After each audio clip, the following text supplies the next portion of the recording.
Welcome to Fourth and Frames. I'm your host, Chris Battistone. With me, as always, are my co-hosts, Drew Scott and Rhett Manuel, and we start our AFC North preview series today, and we cover every team in the AFC North and the fantasy impacts of each of them. Fellas, let's get it popping. This should be played at high volume, preferably in a residential area.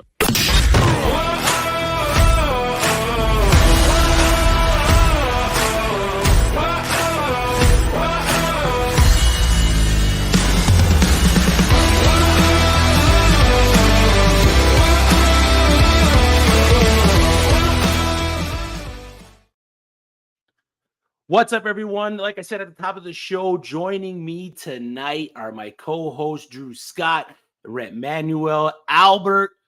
Thank you for tuning in. We appreciate your support here on Fourth and Frames. Tonight's episode, we are jumping into the AFC North as we start our divisional preview series and the fantasy football impacts of each of those teams. We're going to give you a bust, a must draft, and a maybe from each squad and talk about why we have those guys where we do. Before we jump into it, fellas, 4th of July is tomorrow. What do you guys have fired up on the barbecue? Are you slow roasting something? Do you have something on now that you're ready for lunchtime tomorrow? You got the fireworks loaded. How many beers you got stocked up? Tell me about it. Well, I'm just going to go ahead and say this. As per tradition, tonight I cooked a fairly large gumbo, and we're just going to eat leftovers on that tomorrow. Honestly, my family, and it's not an anti-American thing, we just don't really do it that big on the 4th of July. So we're going to sit there, hang out, go to breakfast with some friends in the morning. He's just coming in from a truck and load. So, we're going to spend some quality time with them in the morning. Nice. Then after that, kind of take it light most of the day. So, just laid back, being cool as usual, just trying to stay out of this 110-degree Louisiana heat right now. Because y'all talking about barbecuing, but put me around a fire right now when it's 110 degrees, dog, it ain't really working. Says the guy who's whipping up a giant pot of gumbo. At least it's air conditioned inside. Come on. I don't got to deal with heat that extreme, and I also don't hate America. So we do a decent amount of stuff for the 4th of July. And I got some ribs I might have to bust out. That's probably my favorite thing to smoke. So, just go with your favorites on the holidays. And our big fireworks show is actually on the 5th of July. One of my close friends, he always invites everybody from our friend group over and our kids and everybody to their house, and they go buy a whole mess of fireworks and put on an incredible show every year for everybody. We play some cornhole or some bags, whatever you want to call it. And toss around a little football, just do the American shit, just feel real American on that day. So it's always one that I look forward to personally.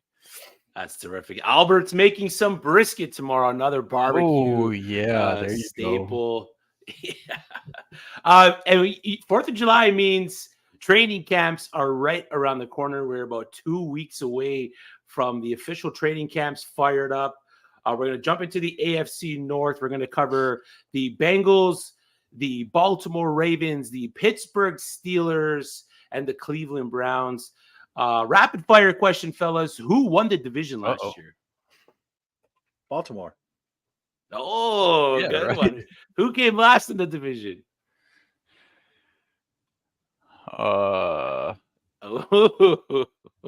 Pittsburgh, right? Cleveland? No, that can't be Cleveland. I think it was Pittsburgh. I don't know. Oh, yeah, Cleveland made the playoffs. You guys. They got beat by Houston.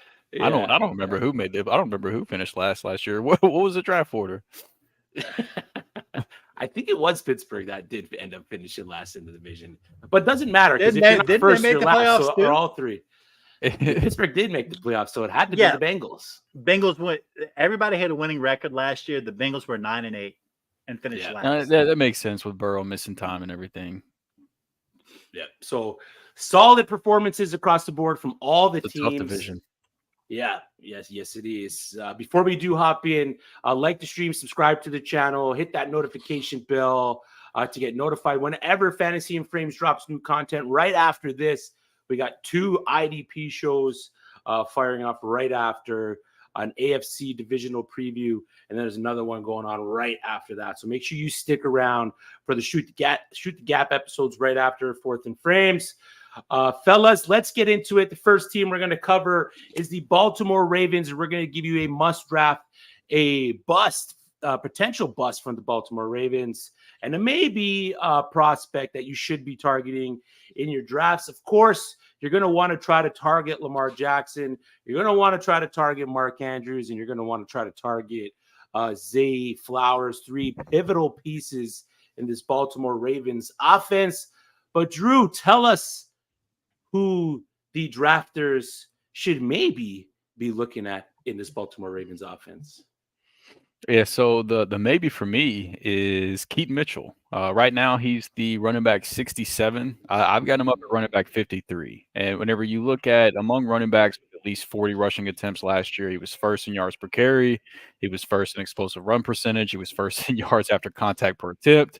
He was fifth in yards after the catch per reception, and did all of this as a rookie. And the dude was nothing but explosive and efficient.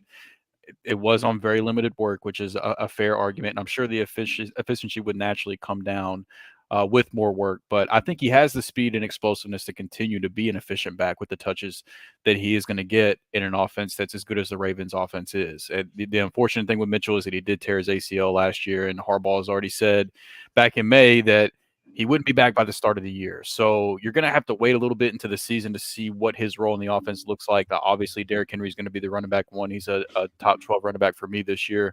But I do think that he will still have a role, but you're not going to know right away. So the way I'm approaching Mitchell is that if I'm in a deep league, I'm looking to get him around one round ahead of ADP just to try to make sure that I can get a share of him. Right now, he's going in the middle of the 18th round, so you don't have to draft him until the middle of the 17th round. But in your typical redraft leagues that are only going to have 14 to 15 rounds, he's a guy that is going to go undrafted for the most part. And if you're one of those people to where your last pick, you want to be a dart throw to where they might have some upside, and you're going to be able to find out quick. Like week one, I'm going to know, is this guy a thing or can I cut bait? Because you're going to be looking for who you can cut to try to pick up that, that waiver wire darling after week one. And so with Keaton Mitchell, you're not going to know more post week one than you did before week one. So if you're not willing to hold on to him in those smaller leagues, I would say don't even worry about drafting him at that point, but keep an eye on his recovery timeline. Try to be a week ahead of the rush and pick him up about a week early, because with the efficiency he has, I do think there's a world where the Ravens could decide to give him some work, and he doesn't need a lot of touches to be a borderline flex play for you. And he already has that crazy upside attached to him if something was to unfortunately happen to Derrick Henry. And I mean, he wouldn't become the guy all of a sudden, but he would at least be a valuable fantasy asset at that point. And so I think he's a guy in deeper leagues you should be taking a shot on. And then in more shallow redraft leagues, just keep him on your radar. Right now, his ADP is it's an easy maybe for me. Yeah, I like to pick this. Just Justice Hill factor into any of the work that Keaton Mitchell may or may not get, at least out the gate early, because they kind of play the same role, right?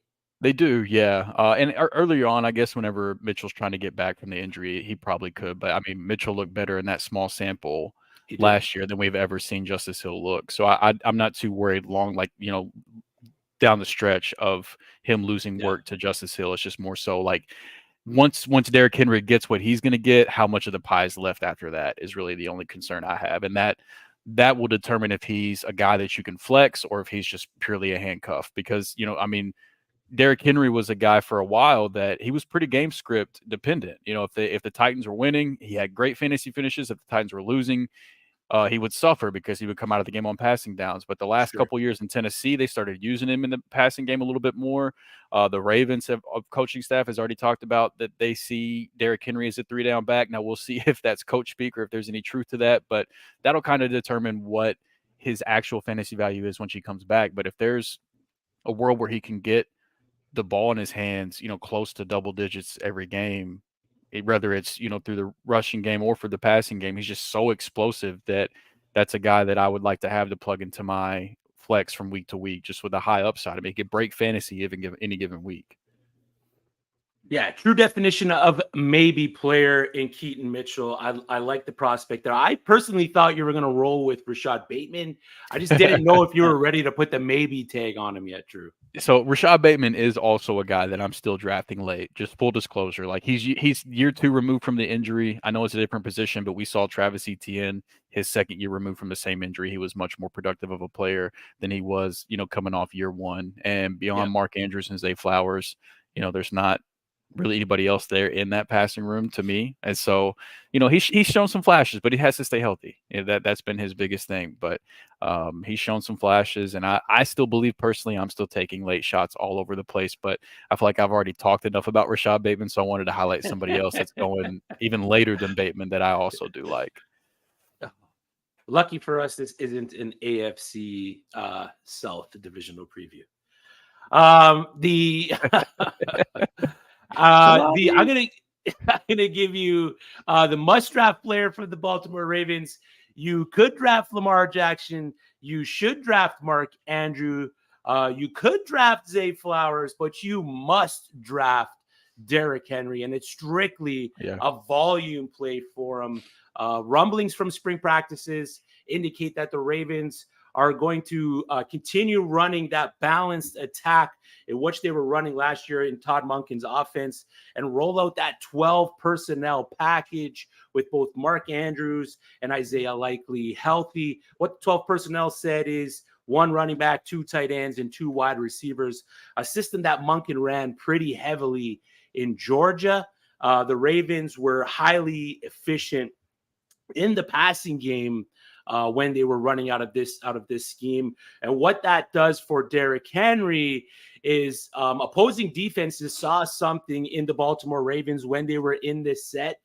The average NFL defense, when they saw the opposing offenses come out in that 12 personnel set, ran a nickel defense and 48.9% of the time. So nickel defenses, they bring in an extra DB, maybe get a little bit more speed on the field, kind of like a passing defensive package. Against the Ravens, though, opposing defenses ran the nickel defensive package 70.4% of the time. The NFL average, 48.4%. I mentioned that at the top. First and second down, opposing defenses, when the Baltimore Ravens ran the 12 personnel set, ran the nickel defense 75% of the time. So what that does ultimately is open up the box for Derrick Henry, a running back who steadily saw a heavy dose of 7 to 8 men in the box. If the Baltimore Ravens continually see this type of defensive front, Derrick Henry is just going to eat. Ravens running backs last year saw 2.2 yards before contact.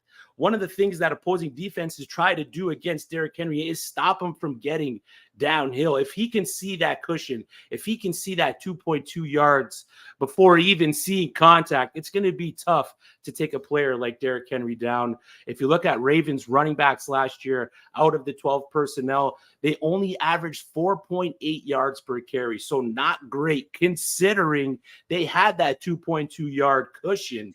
So that is a reason why they're bringing in a guy like Derrick Henry, a guy who moves well when he's going downhill. If you look at what the Ravens running backs did in the red zone, the Ravens running backs last year had 41 carries inside the 10, resulting in 15 rushing touchdowns. 15 rushing touchdowns between the whole cast of running backs. If Henry can be the guy, which we are projecting Derrick Henry to be the guy for the Baltimore Ravens, especially on the goal line, double-digit touchdowns isn't out of the realm of possibility. Combined expected fantasy points for both Gus Edwards and Justice Hill last season, 271, second to only Christian McCaffrey. Now that Gus Edwards is gone, and Derrick Henry is going to be the guy for the Baltimore Ravens, he has to be on your radar. You can usually get Derrick Henry in some redraft drafts. I've seen him go mid to late second. You can some drafts he's dropping down to the third. So if you're drafting 2 wide receivers off the top or running back wide receiver, and you want to pick up Derrick Henry there in the third, you can do that. he's getting an upgrade in offense as a whole, moving on from Tennessee to Baltimore. Tennessee in run blocking ranked 18th, and Baltimore ranked 6th, according to PFF. So big difference there in what he's going to in Baltimore from what he's going to from Tennessee. The game script should be more positive. Gus Edwards had 13 touchdowns alone last year. So thank you, Albert, for that. I mean, What's the ceiling for Derrick Henry at that point? Yeah, exactly. 18 touchdowns. I mean, it's a little high, but it's not crazy to say that the possibility with how the defenses approach the Baltimore Ravens, if they continually trend to go in that direction, keeping a light box against the Baltimore Ravens at a heavy rate, Derrick Henry could eat this season. And that's why he is a must draft for you heading into redraft season. Yep, he's a must draft for me too. Sign me up. He's right now. He's going off a running back 9. I've got him at running back 8, so I'm barely ahead of ADP. But yeah, Derrick Henry's a guy I like a lot. If you're picking at the front end of the draft and you can get him at that 2-3 turn or even in the middle of the 3rd round, that's beautiful value. And I don't see how he doesn't crush in that running game with Baltimore. I mean, that's the type of stuff to make tents grow on your shorts. Thinking about Lamar and Derrick Henry running the ball, like, oh man, that's easy to get excited thinking about watching that, man. So yeah, I love Derrick Henry this year. Yeah, I'm in love with the situation. I'm not afraid of the age at all when it comes to Derrick Henry. The guy's just turning into fine cheese, man. Not fine wine, fine cheese. Derrick Henry is. All right, Rhett. We have the maybe. We have the must draft for the Baltimore Ravens. Give us the bust. Bust with a bullet right here because I really believe in the player. I believe in the talent. But where he's going at his current ADP with Fantasy Pros and Underdog and all this, I mean, I just don't see how we have Zay Flowers going so high with Mark Andrews being back this season. So first off, let's talk about the ADP. With Zay Flowers currently being, according to the Fantasy Pros ECR, being drafted 52nd overall, which is the 4th pick of the 5th round, and at wide receiver 29. Would you say wide receiver 29? Okay, that makes sense. But that 5th round feels a little bit high, especially when you consider that Zay's best work was done weeks 12 through 18 whenever Mark Andrews was out. And I want to dig into that a little bit deeper. So that first read percentage without Mark Andrews, weeks 12 to 18, once again, was 30.7% compared to 26% with Mark Andrews in the lineup. So there was an uptick there. When we're talking about fantasy points per route run, without Mark Andrews in the lineup, or with Mark Andrews in the lineup, it was 0.35 fantasy points per route run. Whereas without Mark Andrews in the lineup, it was 0.53 fantasy points per route run, which is a 33% increase in weeks 12 to 18. Without Mark Andrews, he was averaging 10.9 PPR points per game. That jumped all the way up to 17.3 fantasy points per game in PPR formats with Mark Andrews out of the lineup. Once again, we're talking about that air yard share. When Mark Andrews is in the lineup, Zay Flowers used a little bit more as a deep threat, 24.1% air yard share in that offense week 1 through 11.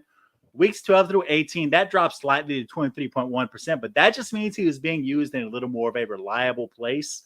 And therefore, those targets that he was getting were a little bit more projectable. And probably the big one, and I know we can't rely on touchdowns, but when Mark Andrews was out of the lineup, we had a Zay Flowers who was getting many more looks in the red zone. In those last 6 weeks of the season, he had 4 touchdowns versus weeks 1 through 11. He only had 1 receiving touchdown. Altogether, he ended up 77 receptions, 858 yards, 5 touchdowns for the season. Really solid rookie season, and a guy who probably can take a step up in year 2. Once again, I'm not doubting the talent at all. All I'm saying is that at ADP, with a guy like Zay Flowers, is there somebody who we can have a little bit more projectable output from that you can get a little bit later? Could you get a little bit more out of a Christian Kirk and drafting him a little bit later? Somebody like that. Can you get a little bit more predictability out of somebody like George Pickens, knowing that he's going to be the number 1 in that offense? These are the kind of things I'm worried about. These are the kind of things that I'm looking at when I see a guy like Zay Flowers, who once again, I do own shares of in Dynasty, and I do believe in a big way. But as long as Mark Andrews is healthy, as long as Derrick Henry is in that offense, as long as Lamar Jackson can put up 950 rushing yards a season, as long as Isaiah Likely is there, you doing that same thing where he can take the top off of the defense as well. There are a lot of guys that can possibly put a cap on what Zay Flowers can be. So as much as I believe in the player, that top 50, roughly ADP right now just doesn't work for me for what he is and what he can be in terms of ceilings this season. Yeah, I agree completely. I've got T. Higgins, who we'll talk about a little bit more later, and Amari Cooper, who we'll also talk a little bit more about later. I've got both of those guys over Zay Flowers, and Flowers is ahead of them in ADP. I've got him in a similar territory with Tank Dell and George Pickens, both of which he's ahead of in ADP. So yeah, I agree. There's guys going after him that I would prefer, and I do the splits with and without Mark Andrews is what did it for me as well. And I'm not going to try to predict that Mark Andrews isn't going to be healthy next year. And if he is healthy, I do think it's a different story and something that we have to reconsider with Zay Flowers. So I'm completely on board. I agree. There it is. So we got our must bust and maybe from the Baltimore Ravens, our maybe Keaton Mitchell, our must draft Derrick Henry, and our bust Zay Flowers, sophomore wide receiver. We're going to move on to the Cincinnati Bengals, a team that is hoping to remain healthy at the quarterback position for the whole season. Their offensive coordinator has moved on to be the head coach of the Tennessee Titans. Their quarterback coach, Dan Pritchard, is now the offensive coordinator. I'm not too sure how much that is going to change things in terms of scheme. But, Rhett, you just gave us the bust draft for the for the Baltimore Ravens. Give us the maybe player for the Cincinnati Bengals. Yeah, there are a lot of guys in this offense that I think we feel like are pretty surefire things. I think we feel good about who Joe Burrow is. I think we feel pretty good about Jamar Chase, obviously. I think we know who T. Higgins is. I think we even know who Zach Moss is. The great, big, shining, unknown maybe in this room has to be Chase Brown, right? I mean, Chase Brown currently going off, once again, ADP according to Fantasy Pros, 117 overall, so late 10th round. Currently seen as the ECR running back 40. So a guy who people are looking at as, once again, if you're drafting him as the 40th running back overall, you're seeing him as kind of a dart throw, which is exactly what he is.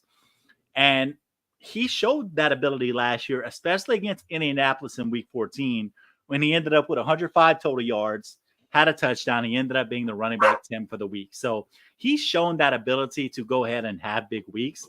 I think we've seen the tape. I think we've seen the pass catching.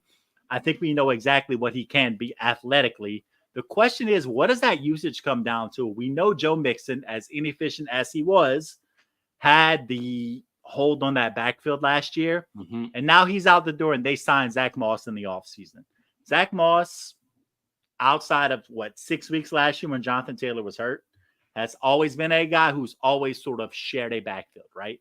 So based off of Zach Moss's historical precedent, we have nothing to believe other than the fact that we are going to see, at least in the beginning, very much a timeshare. Where Chase Brown holds the advantage is that he's shown that ability in college and last year to be a pretty darn good pass catching running back. And if I'm looking at the way Cincinnati is built, they draft Jermaine Burton. They signed Mike Gesicki this offseason at the tight end spot. I look at a lot of things that tell me that Cincinnati is going to trend towards throwing the ball quite a bit this season and kind of shying away from that Joe Mixon running game of years past. Going back to Zach Moss, he's always, like we said, he's always been that kind of backup guy who split the carries. So between him and Chase Brown, we have a very real opportunity to, at worst, Chase Brown being the RB2 with the pass catching work, or more of a timeshare where there's a 1A and 1B situation with Chase Brown still being the pass catching receiving back in a situation where I think Cincinnati is getting ready to throw the ball at least 600 times this season with a healthy Joe Burrow. So, yep. And we've seen running backs in timeshares be able to be pretty darn productive just last year. I mean, no offense, Drew, but Tyler Algier with Bijan Robinson was pretty darn productive as a flex play last year. Kareem Hunt, as inefficient as he was, definitely was able to be a flex play last year, just as a couple of examples. And guys that pretty much split those backfields pretty close to a 50-50 situation. And I think we can also agree that Chase Brown, in terms of physicality and the skill set, is more talented than both Tyler Algier and Kareem Hunt. You put him in an offense where I feel like there's going to be a lot of good things happening in terms of the passing game. You have a lot of potential there. The only question for me becomes, and this is why he's a maybe, when and if he overtakes Zach Moss, and how early in the season does he do that? Because if he takes it over earlier in the season, you can get big return on value.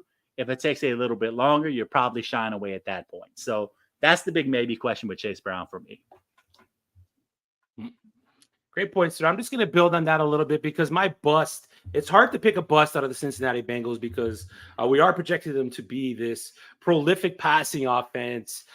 It's tough to pick Joe Burrow as a bust, considering that you're getting him at a value at his ADP right now amongst other quarterbacks for a guy that could be throwing the ball 600 plus times this season. And then you don't want to call Jamar Chase a bust because he could be the recipient of a lot of those passes. And then T. Higgins, where he gets valued.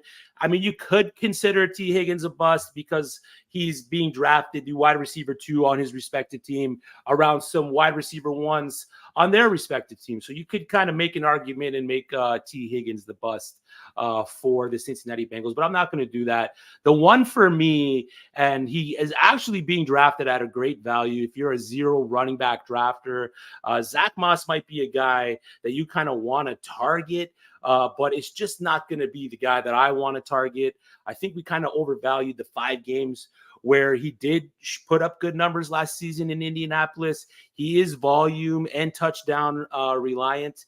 Through those 5 to 6 games, he was averaging 24 touches with inside the pass game, inside the rush game.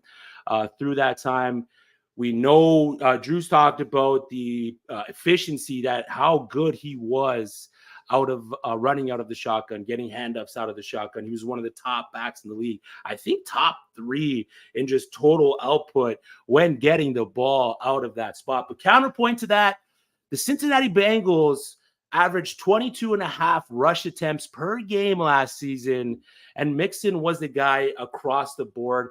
Carries-wise, only 15 carries per game through that span, taking Zach Moss out of the passing game, like Rhett alluded to there with Chase Brown, and him not seeing the 20-plus touches a game that he's going to need to be a fantasy-relevant back. I just don't want to touch him.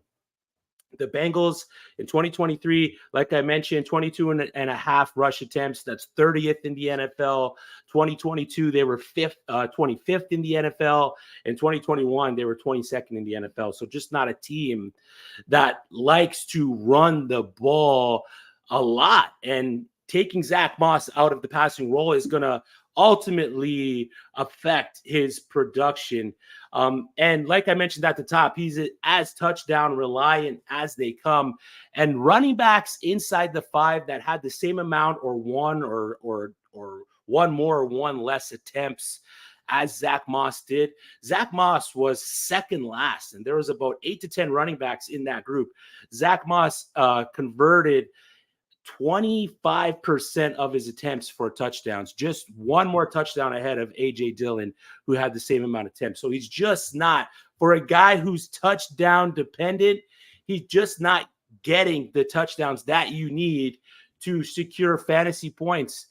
And then if you want to compare him and Chase Brown, yards per route run in the passing game, Chase Brown 4.46, Zach Moss 0.82, which is just disgusting. And I think Chase Brown's average depth of target is like -2.8. So the fact that he has his yards per route run up to 4.46 just goes to tell me that the dude's creating when he's getting the ball behind the line of scrimmage. Yards after contact, Chase Brown 3.27, Zach Moss 2.79. Breakaway run percentage, Chase Brown 49.7%, and Zach Moss 22.5%. Of course, the amount of attempts that Zach Moss is exponentially larger than Chase Brown. So if Chase Brown's efficiency numbers here might look a little better because of that. But that was all behind a better offensive line in Indianapolis than what Chase Brown had in Cincinnati. The Colts, between the two teams, held 4 of the top 5 graded pass blockers, according to PFF. It doesn't bode well for a guy who isn't great at creating after contact, isn't great in the receiving game, and isn't great on the goal line. But you could say, Chris, the Cincinnati Bengals went out and got Zach Moss. They purposely went out and signed Zach Moss. But if you look at how the running back free agency shook out, Saquon Barkley, Aaron Jones, Josh Jacobs, Tony Pollard, Derrick Henry, Austin Eckler, Devin Singletary, DeAndre Swift were all signed before Zach Moss. So that left the Cincinnati Bengals to pick from a pool of Zach Moss, Antonio Gibson, Cordero Patterson, Donta Foreman, Gus Edwards, J.K. Dobbins, and Ezekiel Elliott. So, of course, they went with the guy who's the most efficient in the scheme that they want to run. So don't get at me with Zach Moss. He is an absolute bust this year. He's just giving me C.J. Anderson vibes, and I'm not buying it.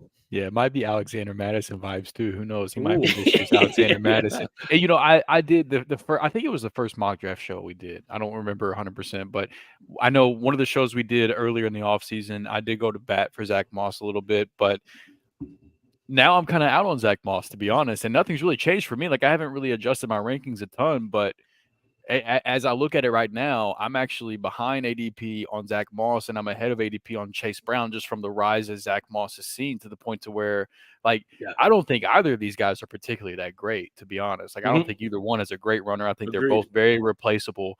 So just give me the guy that's going later. I agree with Rhett. Give me Chase Brown. I agree with Chris. Let's just fade Zach Moss at this point. And I also agree with the point that, since it's the same thing we say about Dallas and their offense, right? Like, the running back room isn't that impressive. Why not just let your elite quarterback throw the shit out of the ball? Why not, man? So I'm all aboard with that train of thought as well. And I'm pretty much passing on this running back room for the most part, unless Chase Brown is just at a value where I, feel comfortable grabbing him. But for the most part, just give me the pass catchers and I'll cash out. That's it. Oh, pass catching tight end from the Bengals. Is there anyone that you're touching? I mean, there's Mike Gesicki. There's who's the guy on the other side? They also drafted a guy. Ali. Yeah.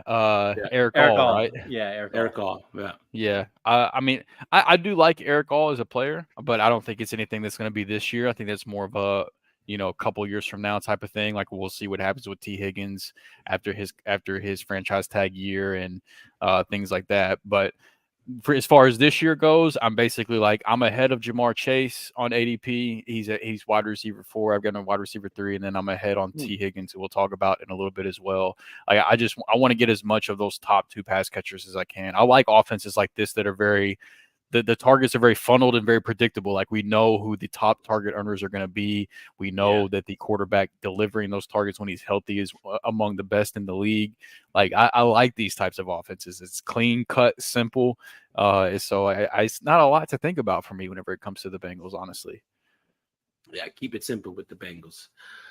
The Bayou Bengal Fantasy. Speaking of Bengals. All right, Rhett, we got the maybe. We got the bust.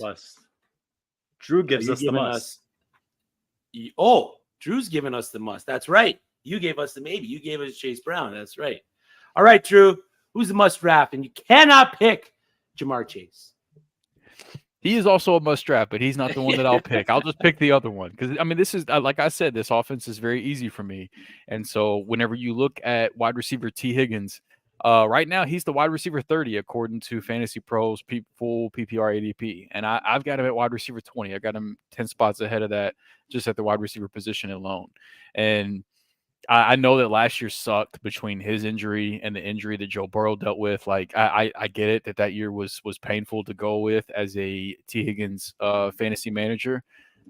I'm really surprised his ADP is as low as it is. Like, wide receiver 30 sounds crazy to me. Like, in 2022, he was a wide receiver 12 in points per game for full PPR. And in 2021, he was the wide receiver 13 Wide receiver 12, wide receiver 13, and now after one unhealthy year for both him and Burrow combined, he's not even in wide receiver 2 territory anymore. Yeah, it's crazy.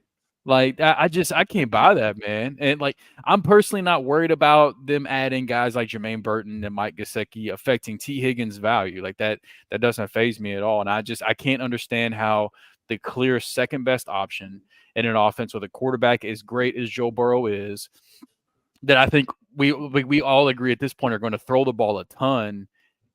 How is he 26 spots behind the wide receiver 1 in this offense?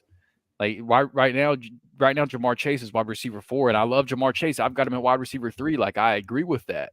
But why is T. Higgins at wide receiver 30 in an offense where the targets are this condensed and we know the quarterback play we're going to get as long as he's healthy? I can't understand that gap in ADP value.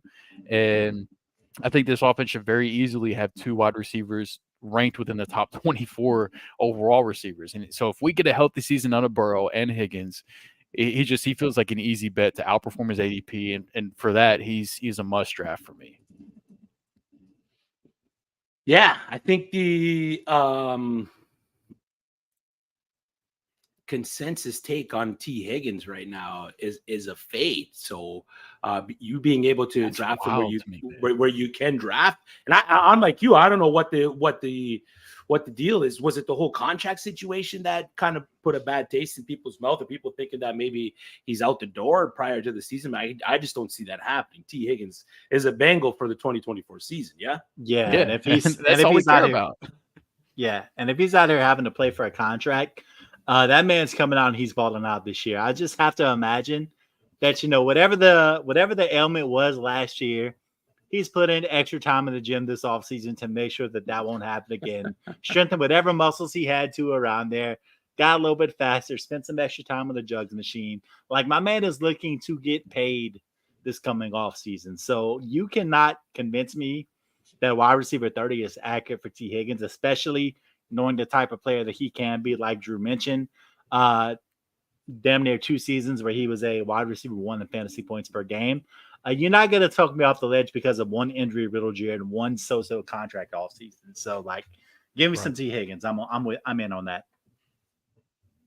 Yeah, I think we're all on T. Higgins across the board. So he's definitely a must draft with the value that you're going to get on T. Higgins. So we gave you the must, we gave you the bust, and we gave you the maybe for the Cincinnati Bengals. The maybe was Chase Brown, the bust was Zach Moss, and the must was T. Higgins. Let's move over to the other orange team in the AFC North, and let's talk the Cleveland Browns.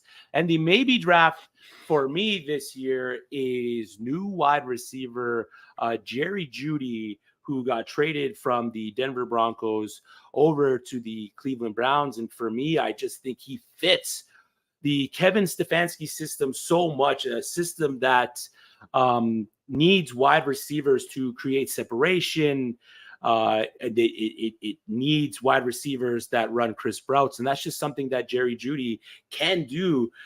Creating separation, he averaged 2.5 yards per route run last year. That was good for wide receiver 14 across the board.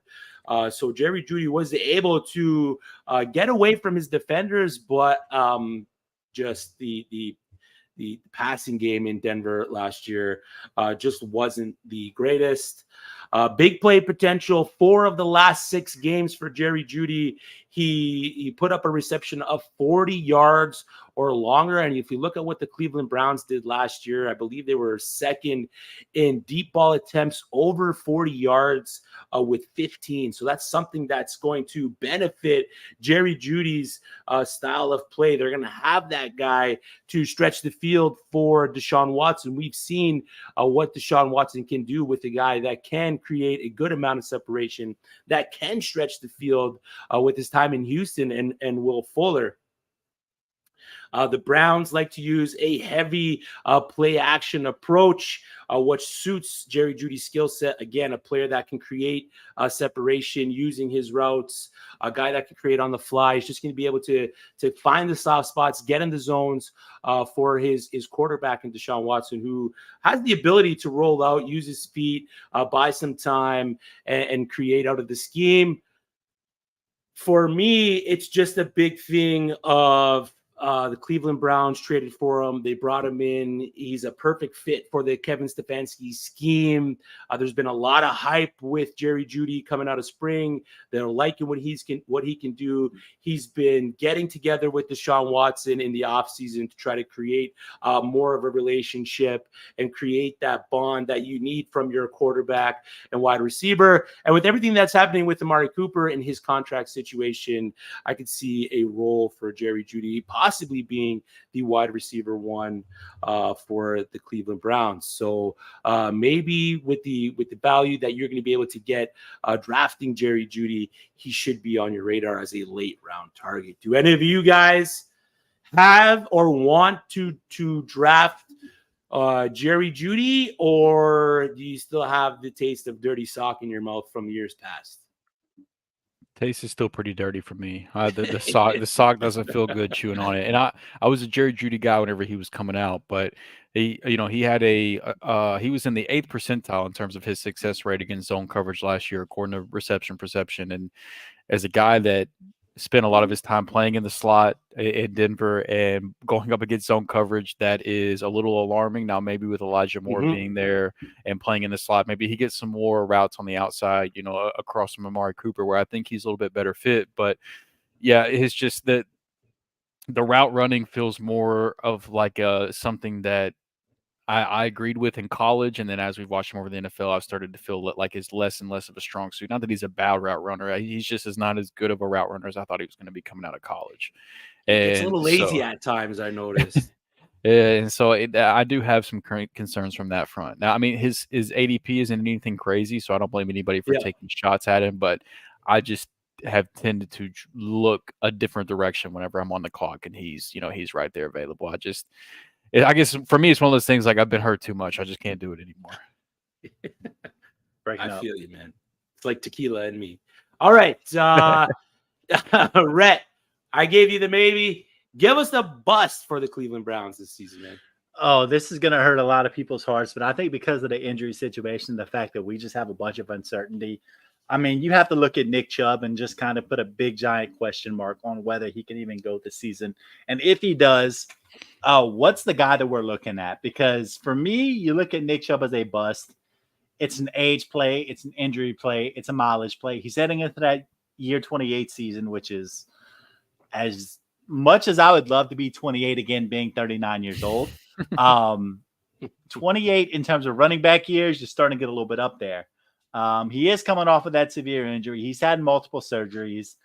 There's no timetable for his return, which translation, he's not there week 1. We don't know when he's there. It could be half a season. It could be 12 games. It could be 4 games. We don't know what it is we're looking at with Nick Chubb. And on top of that, even if he does come back, in the 5 healthy seasons that he's had one season where he's approached 250 touches, which 248, and he had 2 seasons where he had 300 or more touches. That's bell cow work, and we love the bell cow work. We love the bell cow situation.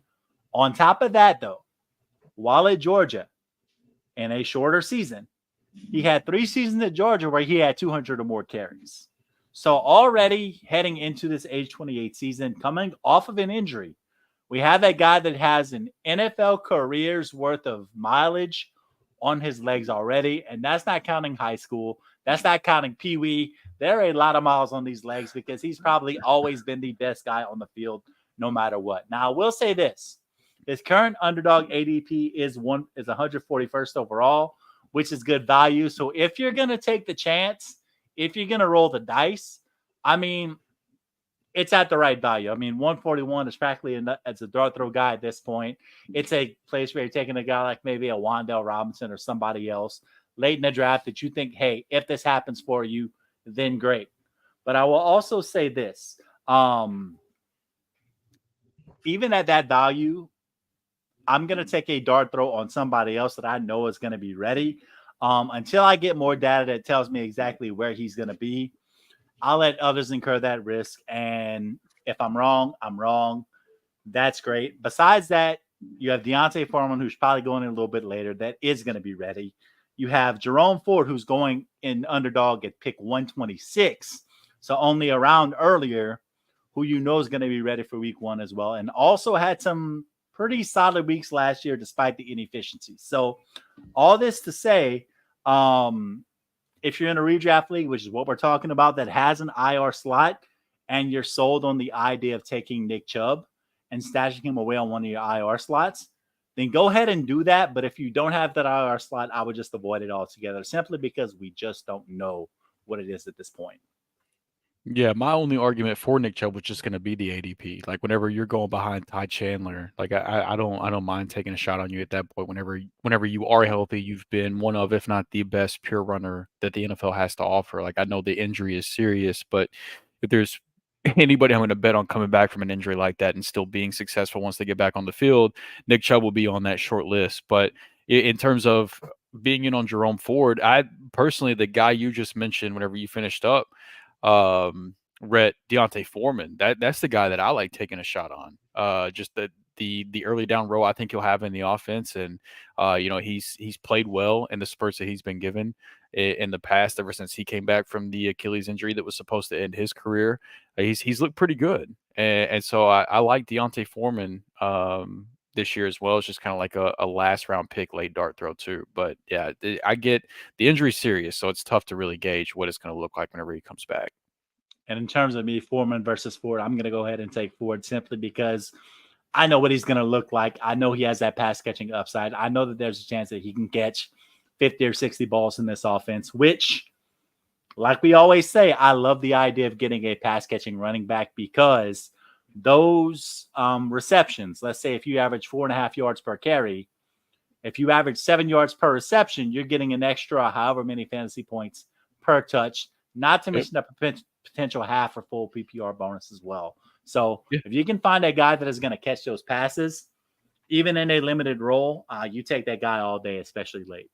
Yeah, no, I agree. I think in a full PPR league, I think for Jerome Ford's a value as well. I don't mind taking shots on either of those running backs, and I don't mind drafting Nick Chubb either, to be honest with you. But I get the argument against him though. Those injuries are tough to really forecast what it's going to look like whenever he does come back, if he does come back, things like that. But he's just been so damn good all the way up to this point in his career. Yeah. It's just hard to fade a guy like that. But it's a really fair point though.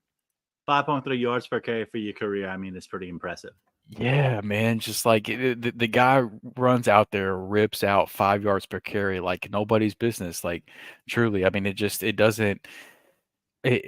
never ceases to amaze me. And it's just like it always leaves for me the question with Nick Chubb is like, man, what could have been if there would have been no if he would have turned into more of a pass catcher. Like, could you imagine what he would have done for fantasy football purposes if he would have been able to stay healthy and be a pass catcher and run the ball the way he has? Like, the dude could have broke fantasy. I mean, it would have just been wild, man. But yeah, and Chubb also already beat a similarly horrific injury. That's a fair point. So, he's got experience with trying to overcome stuff like this. But yeah, it's tough, man. It's tough. Yeah. So with everything that happened, we've talked about our maybe guy. We've talked about our bust. Drew, go ahead and give us your must for the Cleveland Browns this season. Yeah, I'll keep this one's short and sweet for me. And somehow Amari Cooper's ADP has found itself outside of the wide receiver 2 territory, despite being the wide receiver 18 in points per game last season. And so, among receivers that ran at least 300 routes last year, Amari Cooper was 13th in air yard share. He was 12th in yards per route run, and he was 21st in first read percentage. And right now he's the wide receiver 28. I've got him up at wide receiver 22. And to me, Amari has been such a consistently good or great even wide receiver anytime he's been healthy.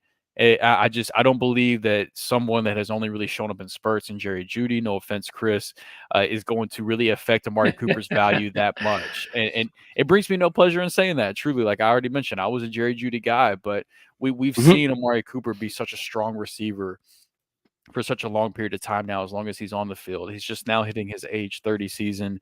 And so just for me, and even whenever you look at the games that just Deshaun Watson played, we're projecting him to be the starter, right?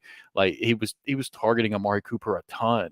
And so for me, as long as Amari Cooper continues to stay outside of that wide receiver 2 territory in ADP, he's going to continue to be a must draft for me whenever I can get him as my, a late wide receiver 2 or possibly my wide receiver 3 on my team whenever he's coming off the year as the wide receiver 18. Like, yeah, sign me up for that all day. Yeah. Another wide receiver that consistently gets a little disrespected amongst fantasy community. I think as of right now, it's a lot of the dynasty brain that's in us, and we're overvaluing a little bit of the age over the production that we know that these older wide receivers and running backs can give us. But yeah, absolutely. Amari Cooper should be a must draft for you. And I wasn't saying Jerry Jeudy's going to come in and take his job. Yeah, no, I know. Just saying Jerry Jeudy's a maybe draft because of his role or potential role in the Cleveland Browns offense. Absolutely go out and draft Amari Cooper ahead of Jerry Jeudy.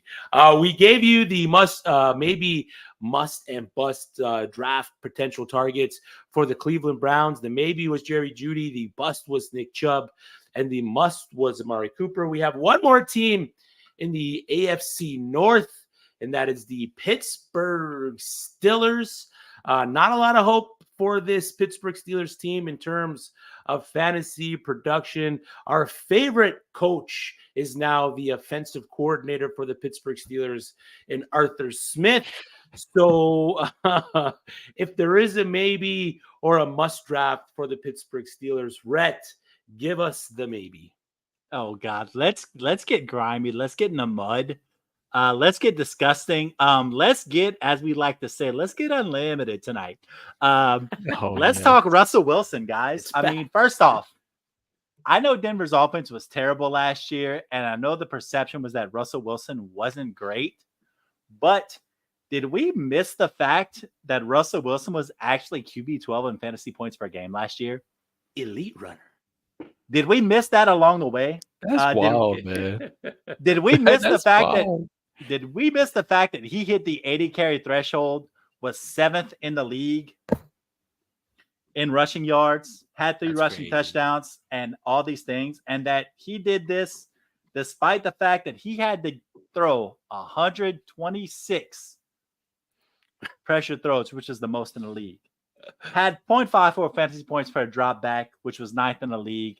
Pudgy says I don't know ball. It's fine. Who cares? Opinions, everybody has one. And yes, he's 35 years old, and the name doesn't have the luster that it used to have. But guys, he's going as the quarterback 29, according to Fantasy Pros. He's practically going undrafted. He's on a prove-it deal.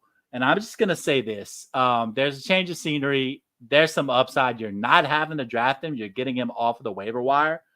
So at this point, if you can get him off of the waiver wire and you can just cut him the next week, unless he starts to flash, the question is, with Russell Wilson going so late and the fact that he was still productive with his legs and had 26 touchdown passes, the question becomes, what the hell do you have to lose? Yeah.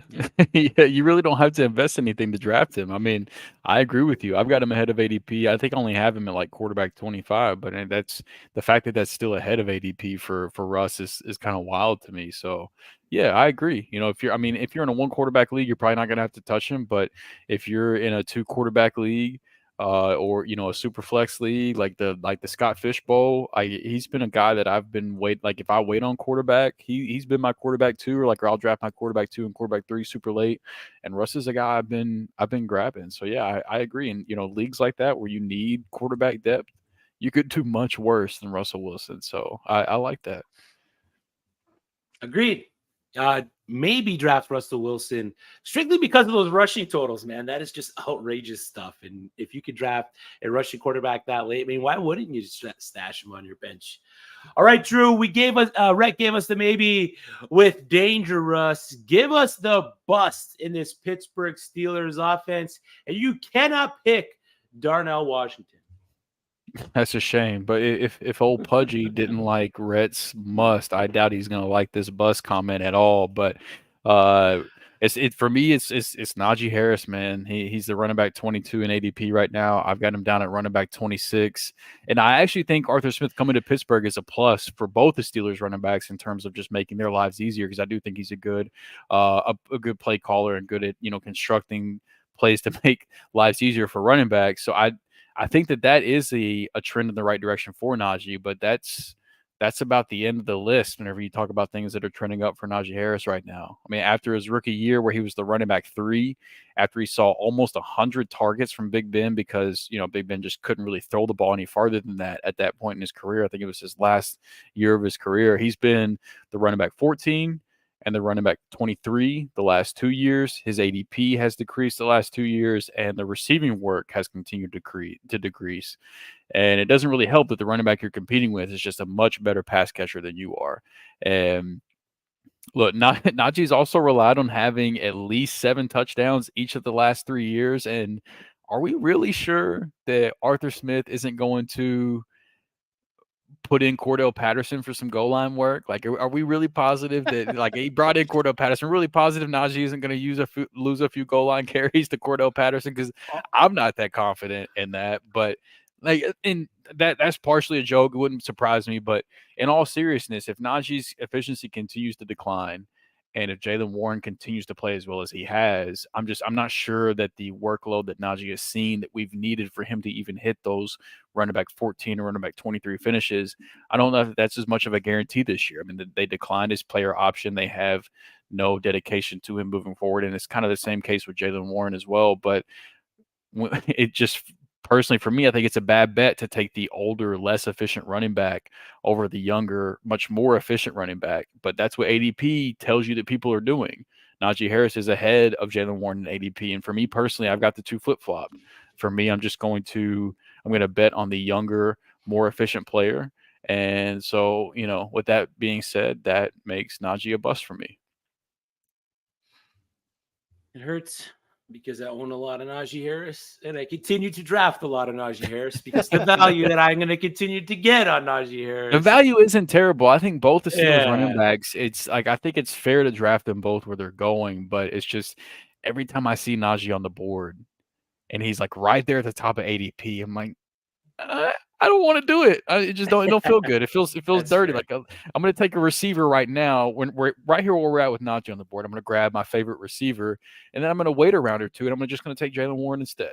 And so with that, with that playing out the way it has in mock drafts up to this point, it's just like, I just can't do it with Najee, man. And he might end up getting the workload and burn me. He might end up having double-digit touchdowns, but I don't see a world where the efficiency all of a sudden gets better. And so it's a tough bet to make. Even though they invested heavily in their offensive line. And they did. Maybe the offensive line goes from suck to stink this year. And but that's about as good as I think it's going to get. So that's fair. It's good that they finally decided to do that, but I'm not sure how much of a difference it's going to make, though. That's fair point. So our maybe was Russell Wilson, our bust was Najee Harris, and our must draft, of course. I mean, in this putrid offense, there's not many targets that you want to acquire from the Pittsburgh Steelers for the 2024 season. But one guy you're going to want to draft is wide receiver George Pickens. And with Arthur Smith coming in, already saying that he plans to use George Pickens both inside, outside, and in the slot. I'm really looking forward to what George Pickens can do in this Pittsburgh Steelers Arthur Smith offense. He's getting an increased role, an increased producer at the quarterback position, going from what he had from Kenny Pickett, Mason Rudolph. There was another guy that was thrown in there, Josh Dobbs, I believe, was there last year. Did Josh Dobbs run through Pittsburgh last year in his tour of America? He might have, but that's here nor there. The fact that he's going from all those bums to Russell Wilson who posted a 75.6% catchable pass rate in 2023. I'm excited for what George Pickens is going to be able to do. If you look at previous wide receivers in Arthur Smith's tenure as either a head coach or an offensive coordinator, A.J. Brown, as we know, consistently produced over 1,000 yards. Arthur Smith's offense liked to hyper target that one wide receiver. And George Pickens is going to be that guy in Atlanta. Drake London's rookie year, 117 targets, 110 in his second season. That just demonstrates Smith's tendency to heavily involve his top wide receivers, and as well in the red zone.